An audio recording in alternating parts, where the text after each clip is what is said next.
Right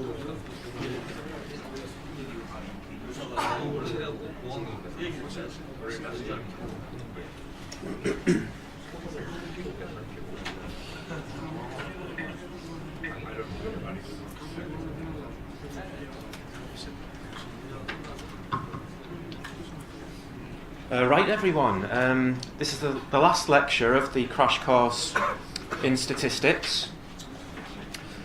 Now we've got to get through quite a bit today because I want to make sure by the end of the lecture, or certainly by the end of the practical, you're all comfortable with what you'll need to do in the project. Now, the new topic the new topic is multivariate statistics. Okay, so that's page 47 of the manuals. However, before we look at that topic, as usual, we'll have a very brief recap of what was covered in the last lecture. And also, because you're probably all aware that the first question of section B is regression analysis. Okay, so we're going to do one quick example of regression analysis just so that you'll all be able to complete the first question of section B. So,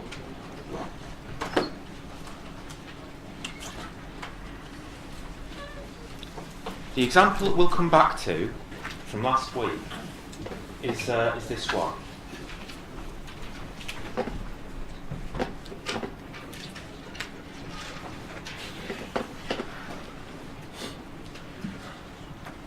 Right, so if you see two columns of numerical information, okay, quantitative information, like we've got in columns A and B, what is the graphical display that comes to mind? A graphical display that you can produce to visualize the relationship between the two variables. Begins with an S. It's a scatter plot, isn't it? So, the first step when you're conducting a regression analysis would be to produce a simple scatter plot of the data. Okay, so here we've got two variables. The two variables, the number of students and the number of pizza sales, or the pizza sales in dollars. Okay, so students. Okay, does anyone need this blowing up at the back? The worksheet.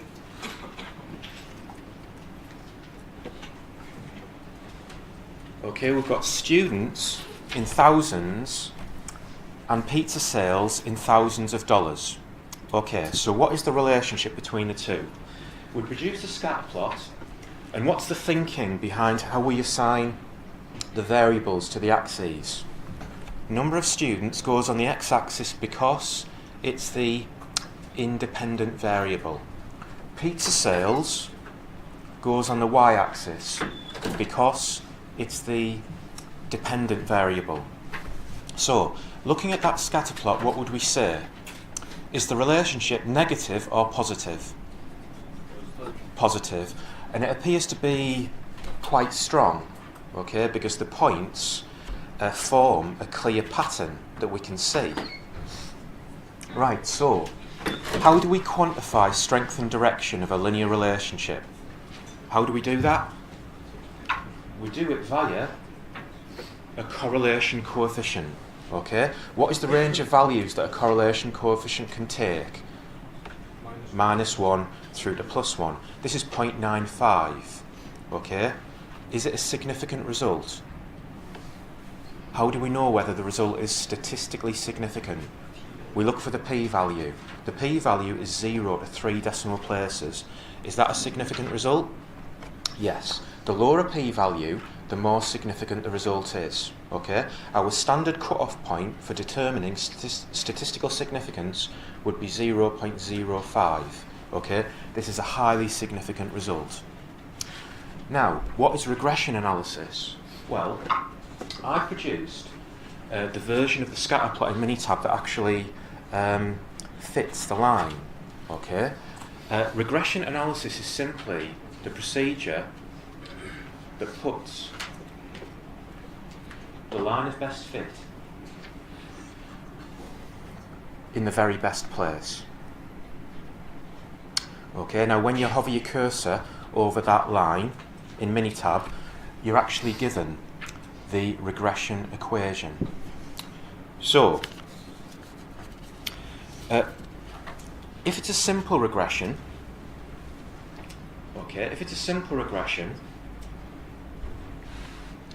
meaning that there's one x variable, what will be the format of the equation? That straight line will have an equation of the format y equals mx plus c. Right, so I'm going to actually run the regression analysis in Minitab. Okay, so you'll remember from last week that the command was stat regression regression fit regression model. The response would be pizza sales, and the predictor, the x variable, would be the number of students. In graphs, I'm going to produce the 4-in-1 residual plot that you produced last week, but I'm also going to store the fits and the residuals. Okay, now this is something that I didn't do last week. I always find it quite helpful when I do a regression analysis to store the fits and residuals. Okay, and we'll look at them, interpret them together. Right, we'll come back to this diagram shortly, but firstly, can you all see?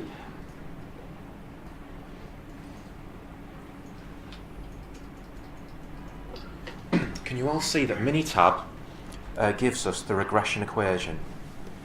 Okay, how do we predict pizza sales? We would use that equation. Okay, so you could enter in a value for the number of students. You would need to multiply that by 5, add it to 60, and then you get, would you all agree, that would give you the predicted pizza sales in dollars. Now, what would you want to know? What is the motivation behind regression? The motivation behind regression is, can we predict y based on x? Okay. Now you would want to know whether your model is good, is accurate. So, what would the scatter plot have looked like if the relationship between x and y was perfect? The points would have formed a straight line, okay? And the line of best fit would actually go through the points. Okay? Now, if that happens, your r squared value would be 100%. Okay? R squared summarises how good your model is. What's our R squared value? 90.27%. Okay? So our predictive model explains 90.27% of the variation in the data. Okay? Now, what did I store? In Minitab, I ticked store fits and store residuals. Can you see that 2 extra columns have appeared? Right. Okay, what is a fitted value? A fitted value is a predicted value. Okay?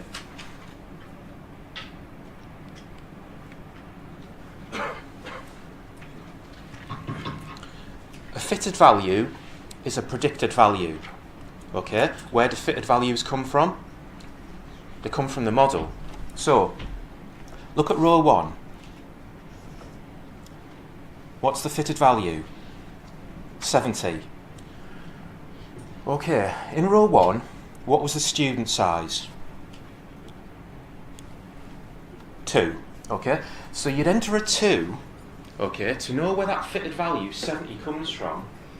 All you'd be doing is you'd be entering a 2 into that equation, okay? So 2 times 5 gives us 10. 10 plus 60 gives us what? 70, okay? That's the fitted value, okay? That is the value that the model gives us.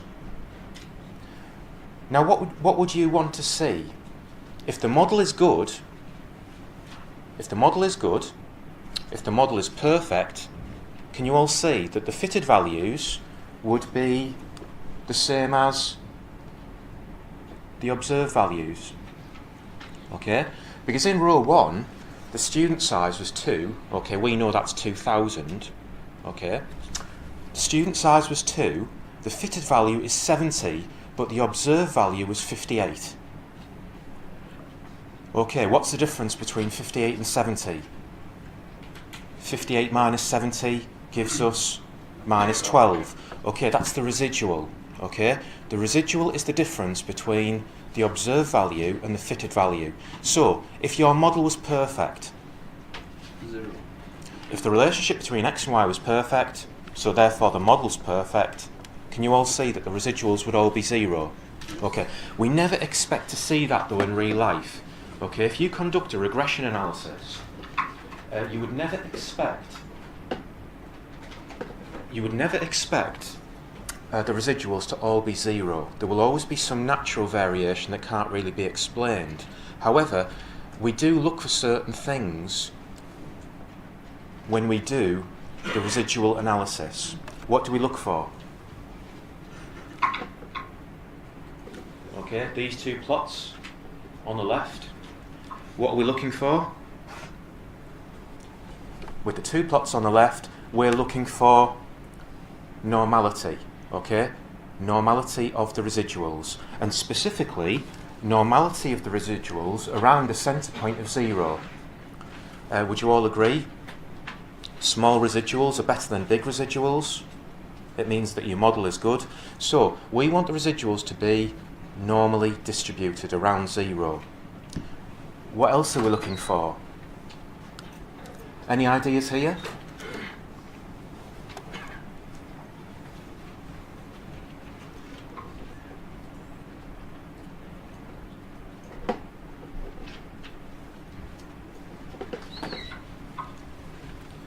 Okay, bottom right, that is just the residuals in time order, and all you'd want to see is a random pattern through time. Okay, we've got 12 observations, the residuals should be randomly distributed through time. Okay, so that plot in the bottom right is just a time series plot of the residuals. And finally, top right, what do we have on the x-axis?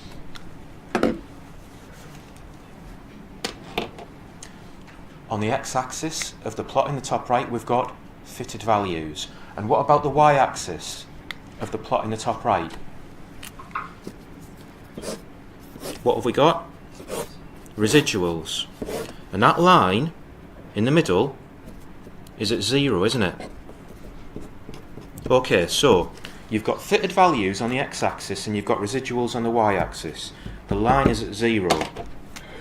I want you to think about what it would mean if you saw this pattern.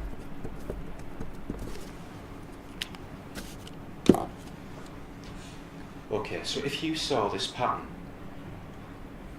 what do we know about residuals? What do we want? Small residuals or big residuals? Small residuals. So, what's happening here? As the fitted values get bigger, can you all see the residuals are getting bigger? So what does that mean? It means that if you saw this, your predictive model would be good for predicting small values, but it would be bad for predicting big values. Do you think we'd want to see that? No. We wouldn't want to see the residuals fan out, and we wouldn't want to see the residuals fan in either. Okay? What you would want is that the residuals are all of the same size across the range of fitted values. Okay? So now we've just performed a residual analysis, and you will need to do that in the first question of section B of the project. Okay, so just to finish off the recap, what's the difference between simple regression and multiple regression? With simple regression, how many x variables have you got? 1. With multiple regression, you've got multiple x variables. But the reason that we've concentrated there on simple regression is because that's what you'll need to do in the first question of section B of the project. Okay, it's a simple regression rather than a multiple regression. Okay, now obviously number of students pizza sales is a general example of regression. In terms of marine, I've just thought of a few examples.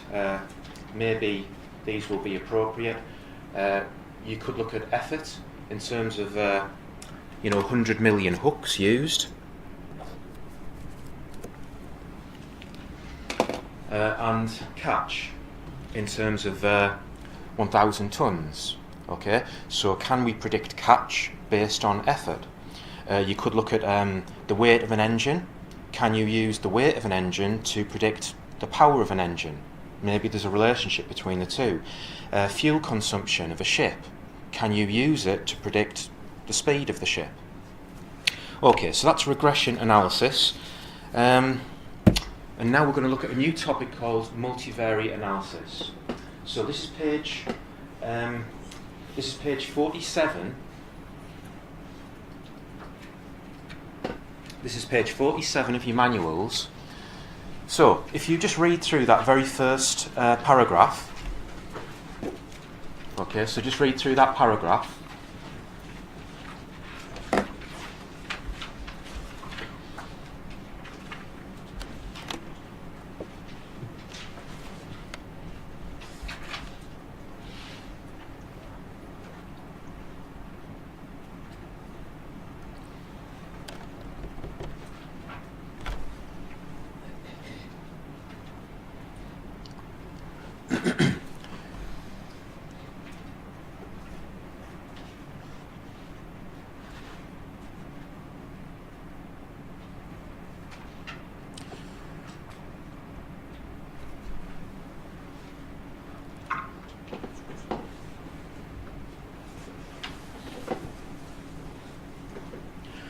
Right, so I realise that when you do a multiple regression, you see multiple columns of information.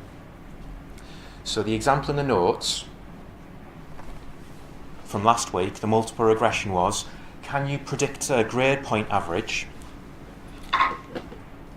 Okay, can you predict grade point average based on IQ and study hours? Okay? So we see multiple columns. However, there is one dependent variable. Okay, there is one y variable. Here it's grade point average. With multivariate techniques, there won't be a dependent variable. Okay, there won't be a variable that you're trying to predict. Okay, you will just see multiple columns of information, and it's your job to analyse that data for patterns and structure. So, in terms of notation, this is something that you might want to look at again after the lecture, because it can be quite confusing at first. But remember, in the project, there is only one multivariate technique that you will need to apply in Minitab. So that's the one that we'll really concentrate on. Okay, it's called cluster analysis. Okay, but with multivariate data, you're measuring p variables on n individuals or objects. Okay? So I'm going to show you an example of a multivariate data set, and I want you to tell me what n and p are. Okay, so remember, the most common type of multivariate data is when we measure p variables on n objects. Okay, the objects might be people. So,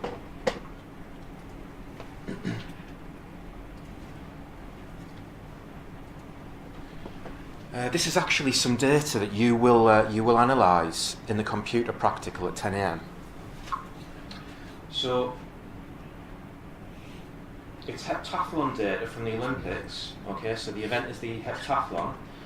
So what would n be? Remember that n is the number of objects. So what would n be? 25. P is the number of variables that we measure on the n objects. Okay, so what's P? 7. Just one more example to make sure you're comfortable with what we're doing here. Imagine that we're looking at K9 groups. Okay, we're looking at K9 groups, so n would be 7 and P would be 6. Okay, now we store that data, okay, in a multivariate analysis. We store the data in something called a matrix. Okay, you've got an example of a matrix there. Okay, so with a matrix there will be n rows, each of length p, if there's p variables, and there'll be p columns, each of length n, because there's n objects. You can end up with square matrices. What are square matrices? Square matrices are when the number of columns equal the number of rows, as you've probably guessed. If a matrix only has one row, we call that a row vector. And if a matrix only has one column, we call that a column vector. Now,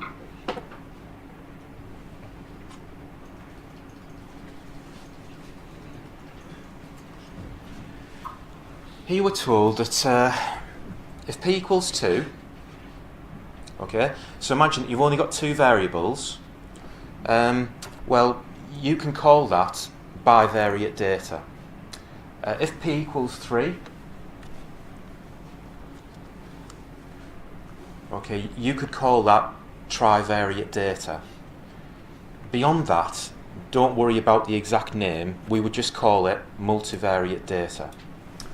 Now, these are the aims of multivariate analyses, but this will all become obvious once we look at a couple of examples. So, before we look at the examples of the actual techniques, I want you to think back to what we would do in terms of a graphical presentation. Okay? If p equals 2, would you all agree?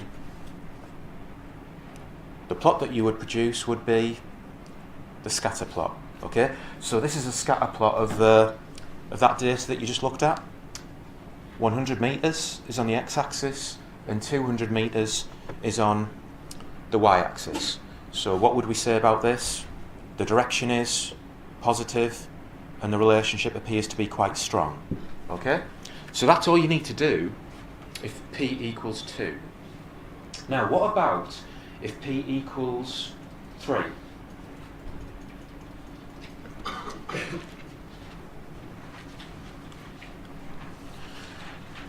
Well,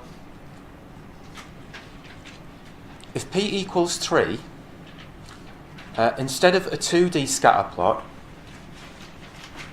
you could produce a 3D scatter plot. I don't know if anyone in the class thinks these are particularly useful. I find them quite difficult to interpret. And actually beyond that point, okay, so if p equals 4, you know, there is no 4D scatter plot, okay, so that's the end of that. You could produce something called a matrix plot. Okay, so this is a matrix plot here. You'll get a chance to produce one of those in the computer practical. But can you all see that this matrix plot is simply a series of 2D scatter plots? Okay, it's not truly a multivariate data display. Okay, that is just a series of 2D scatter plots. Okay, but you will produce one in the computer practical. So what can you do? Okay, what multivariate displays could you produce? Okay, what multivariate data displays are options for you? Well, not that we're going to be able to produce these in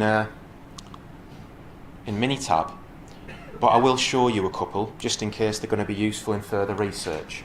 Okay, the main types would be Chernoff faces or Welch stars. Okay, so I will be sending you these two additional slides after today. But I want you to think back to this information here. Okay, canine groups. We've got X1 through to X6. You're told in column H what the variables represent. Now, what if I asked you this question? Which canine group is the most similar to the modern dog? Can you see that's quite difficult to do? You see, if we only had X1 and X2, we could do a 2D scatter plot. If we had X1, X2 and X3, we could do a 3D scatter plot. But we've got X1 through to X6, so we need a graphical display that is truly multivariate. Okay? So one option, as it says in your notes, would be Chernoff faces. Okay, so just take a moment to look at this slide.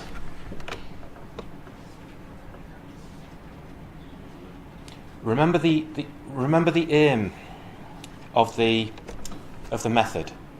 What was the question that I asked you? Which canine group is the most similar to the modern dog?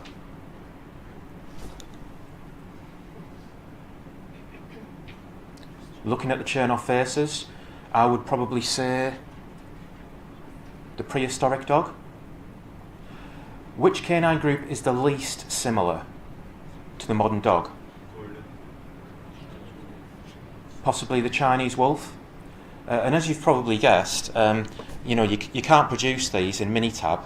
It's very difficult to standardise something as abstract as Chernoff faces, but it is one way to represent the data. But another option that's more easy to standardise would be stars. Okay, these are called Welch stars. Okay, each ray of the star represents one of the variables, and remember, we have 6 variables. So look at the star for the modern dog. Okay, which star is the most similar to the modern dog? Possibly prehistoric dog. Which one is the least similar? Chinese wolf. Okay, so these displays are truly multivariate. Now, back in the notes, the next topic is called PCA. But that isn't the next topic that we're going to look at, because you won't need to do PCA for the project. Okay? You will need to do PCA for the computer practical that we'll be doing after this. Okay? The only multivariate technique that you're going to need for the project will be cluster analysis. So I want you to go forward in the notes.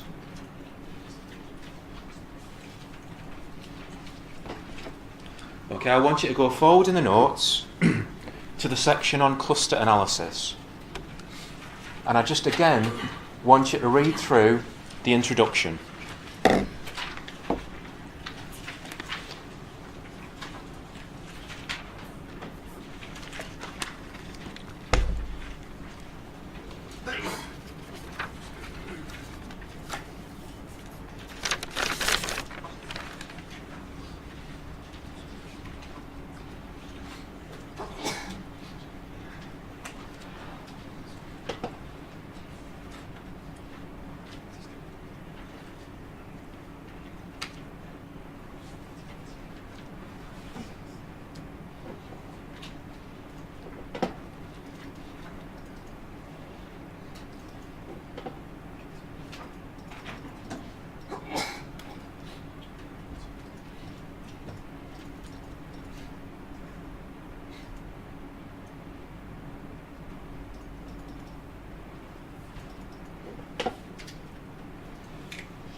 Right, so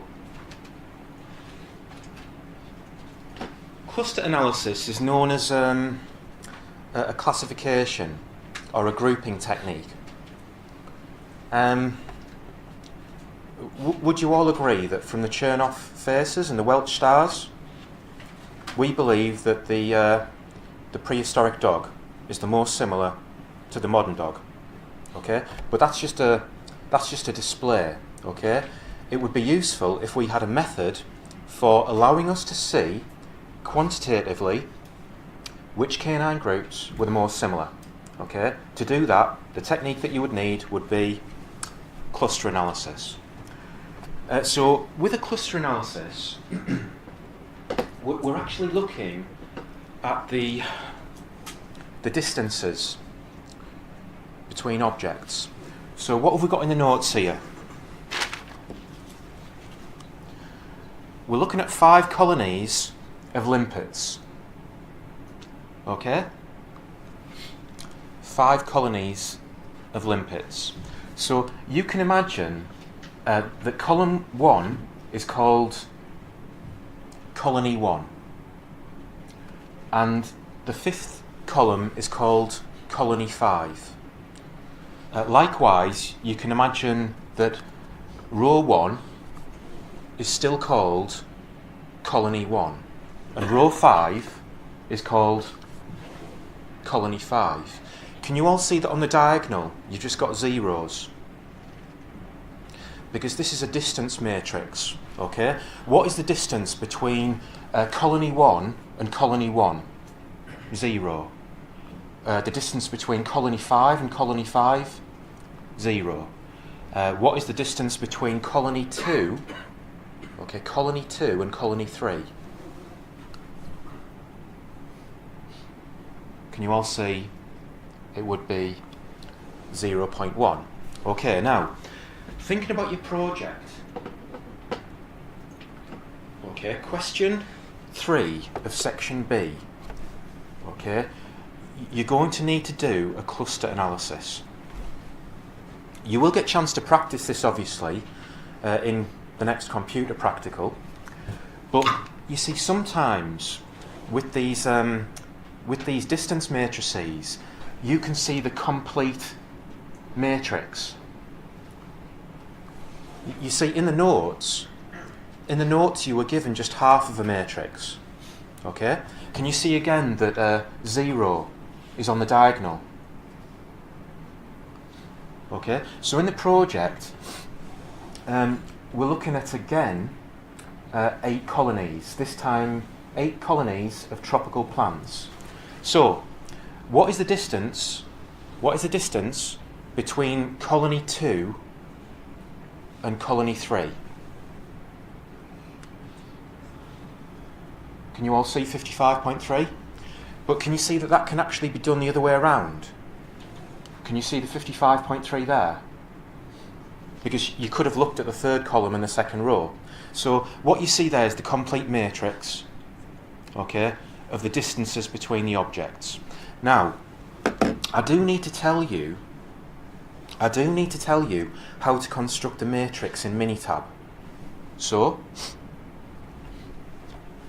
how would you enter that information into Minitab?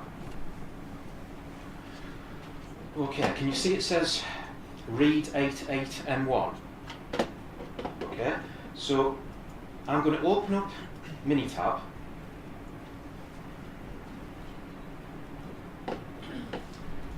Now, why does it say read 88M1? The 8 and the 8, well, it's an n by p matrix, okay? So 8 and 8, it must be a square matrix with 8 rows and 8 columns. So, I'm not going to do 8 and 8 because it would take too long, but hopefully you'll get the gist by watching what I do now. I want you to imagine that we're going to set up a 3 by 3 matrix in Minitab. Okay? The first thing that you'd have to do would be to make the session window active, and you'd need to enable commands. Okay? You need to see that command prompt, mtb. Okay, so I'm going to type in read 33M1. So instead of an 8 by 8 matrix, we'll just make this a 3 by 3 matrix, so I don't have to do as much. M1 will just be the name of the matrix. So, now the cursor is flashing after M1, and what I'm going to do is, I'm just going to hit enter. Okay? And now Minitab wants me to enter row 1. Okay, so I'm just going to make up some numbers. Okay, 2 space 3 space 5. Okay, space each time. But once you've entered row 1, you have to hit enter again. Okay, so now it's row 2. I'll just make up some more data.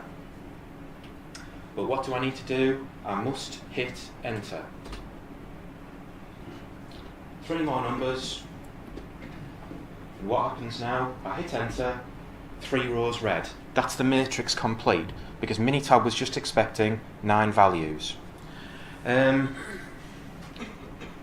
now, if I type print M1, that's the matrix, and it's stored in Minitab. And that's something that you will need to do for question 3 of the project.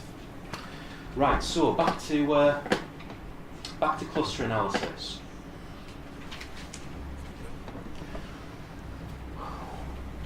There are different types of clustering methods, but the most famous one of all is called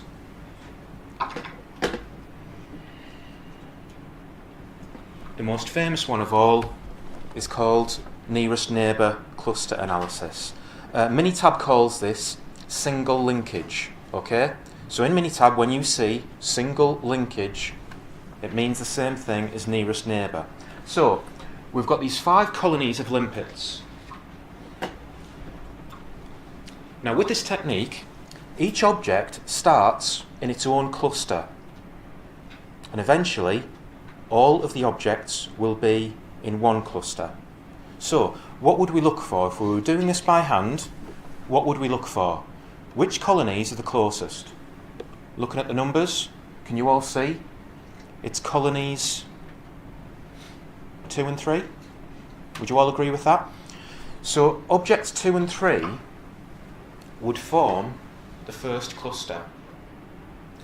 Now, what is the next smallest number that you see after point 1?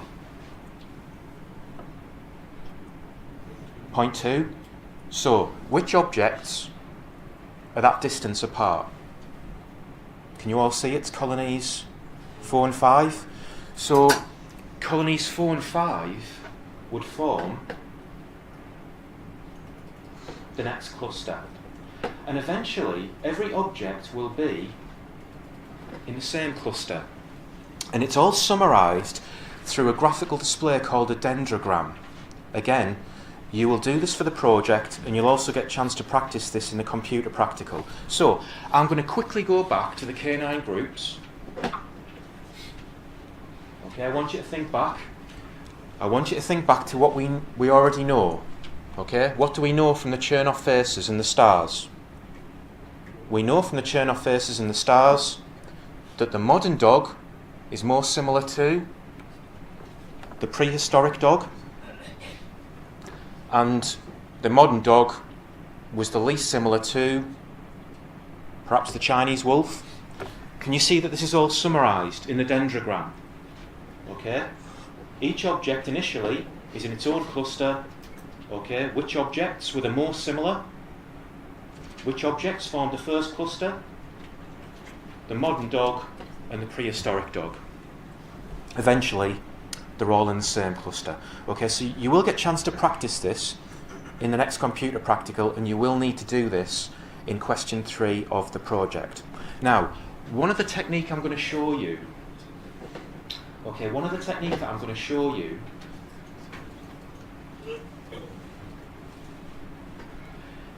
is something called PCA. Can I just get a show of hands who's ever heard of principal components analysis? Okay, no one? Well, I don't want you to get too concerned about this this new technique, because remember, you will not need to do it in the project. Okay. However, we will be doing it in the next computer practical, and also it might be useful for you in your future research or future work. So, again, what I would like you to do is just read that very first paragraph.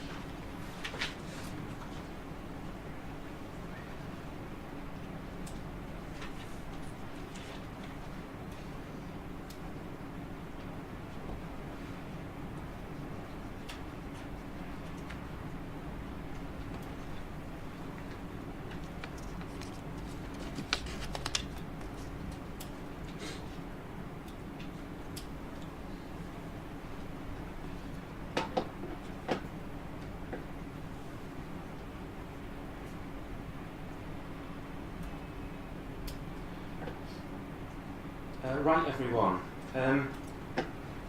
I'm just going to show you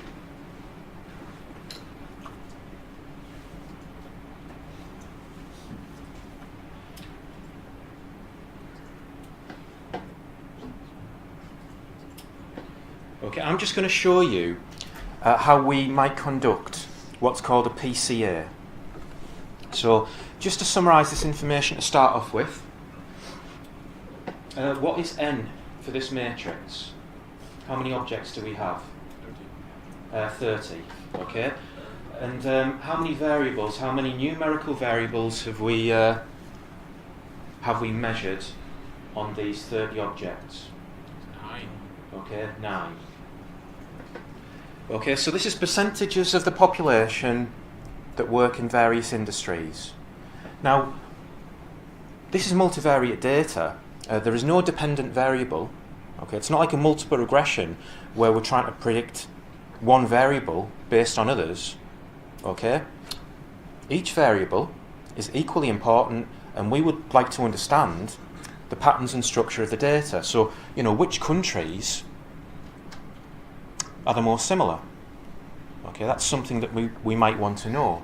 So you're given in column L what all of these abbreviations mean. But I've just ran the principal components analysis in Minitab.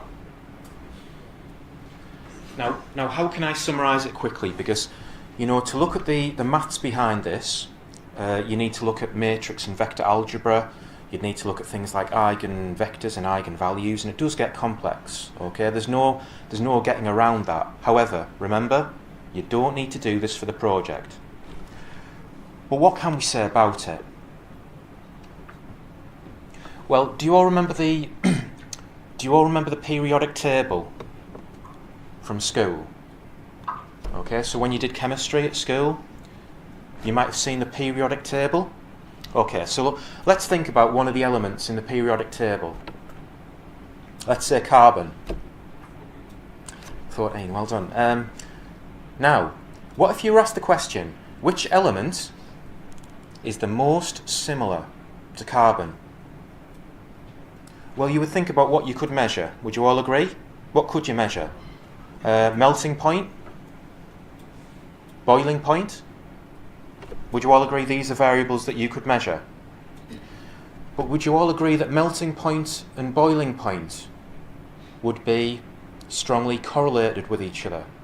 Because essentially they both tell you the same thing. They're both telling you about the molecular strength. Okay, so you have a series of variables, okay? But your variables might be strongly correlated with each other. So essentially, they're telling you the same thing. So rather than look at the original data, it is possible to end up with linear combinations of the original variables. Essentially, it's possible to look at the underlying dimensions of the data. And if you're to look at the underlying dimensions of the data, these will not be correlated at all. Okay, if you're asked the question, out of C3 to C11, which one is the most important? Would you agree you cannot answer that because they are just different variables? Okay, so whereas your original variables will be equally important, when you do a PCA,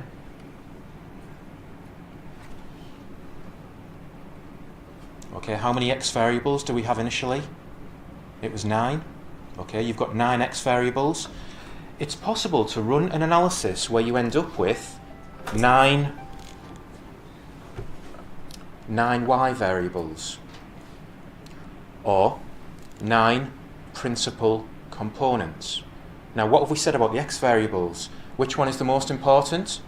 We can't say. They're all equally important. However, that isn't the case with principal components because your first principal component will always be the most important. The second principal component will be the second most important. So, I've just ran I've just run a PCA on that data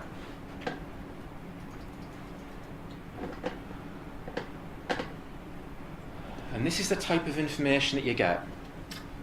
Okay? Remember, the 9x variables initially, they're all equally important. Okay? But the first principal component, can you all see what I've highlighted? The first principal component explains 34.6% of the variability. What about the second principal component? How much variability does it explain? 20.1%. What do you get if you add 20.1% to 34.6%? You get 54.7%. So can you see that this cumulative percentage, can you all see that that eventually reaches 100%? You can see a breakdown, okay? You can see a breakdown of how important the principal components are by looking at something called a scree plot. Okay? The scree plot will always go downwards, okay? You will always see this pattern, but essentially what you would like is that the first couple, okay, the first couple of principal components will explain the vast majority of the variability in the data. Why do you want that?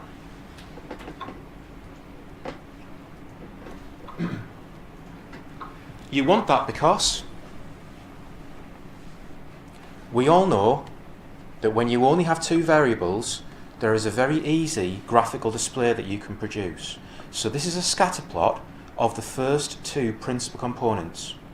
But you've got to remember that those first two principal components explain almost 60% of the variability in the data. So now you have a rule for identifying patterns and structure in the data. You know, which country is the least similar to all the others?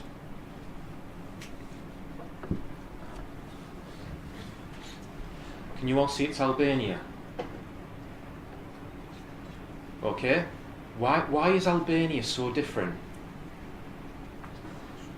Well, can you all see that if y1 is principal component 1, can you all see that Albania has a very large negative value for y1? Now, the final thing I'm going to mention again, don't be worried about it being complex, but would you all agree Albania has a very large negative coefficient for y1? Okay, so what is y1? y1 is the first principal component, and here, in the session window, you are given what are called the coefficients. Okay, look at those numbers below PC1. Okay, look at those numbers below PC1. Can you all see that some of them are negative and some of them are positive? So, when would a country end up? When would a country end up with a large negative value for y1?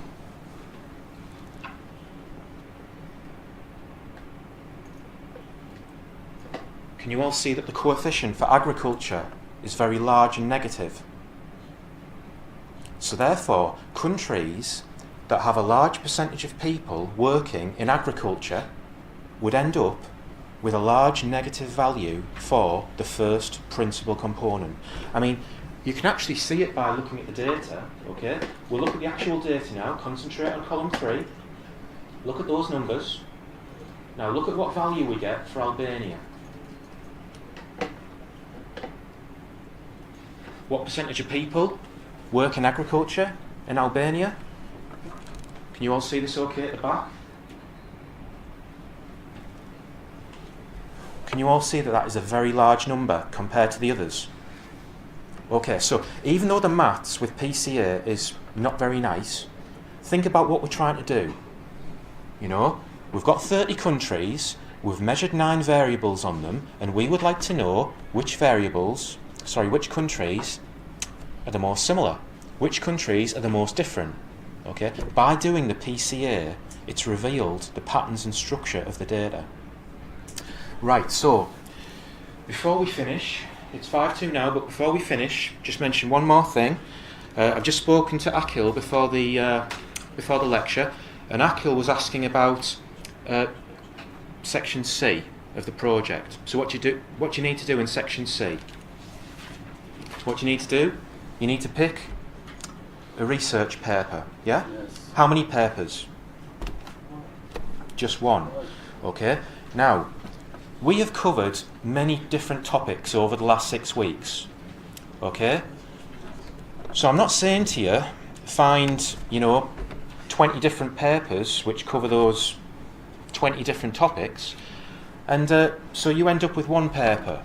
Now, are you expecting your one paper to feature every topic that we've covered?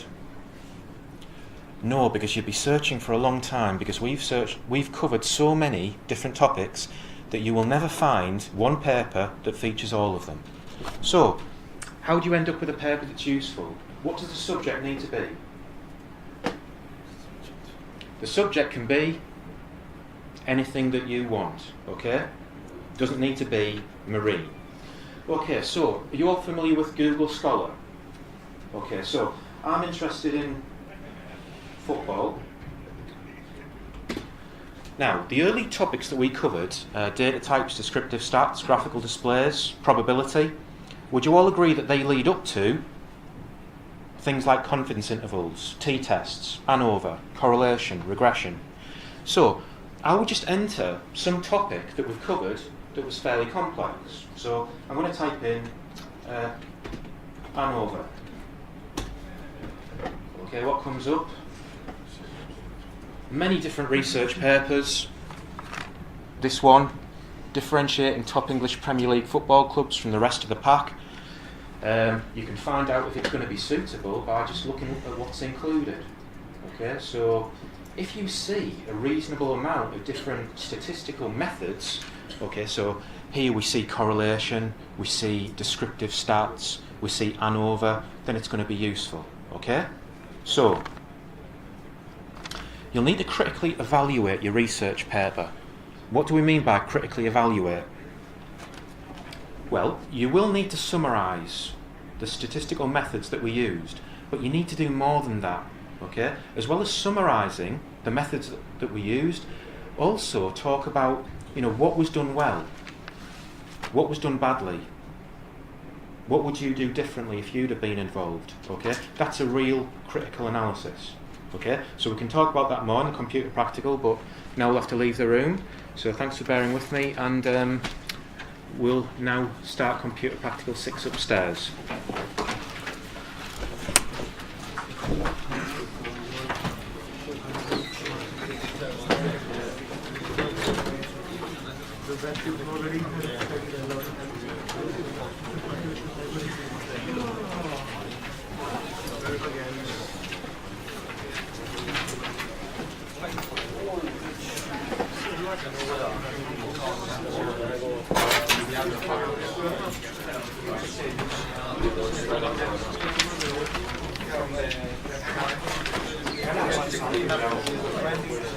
Can I ask you something now? Of course, yeah. I have for the section sheet, I have a paper that covers.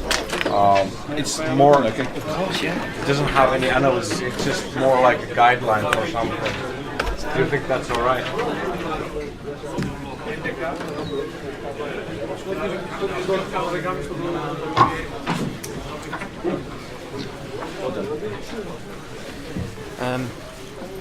So I have a paper that is not analysis. It's a guideline on how to carry out analysis.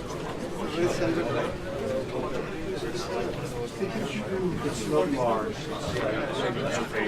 It's about towing tank. Marine testing calls.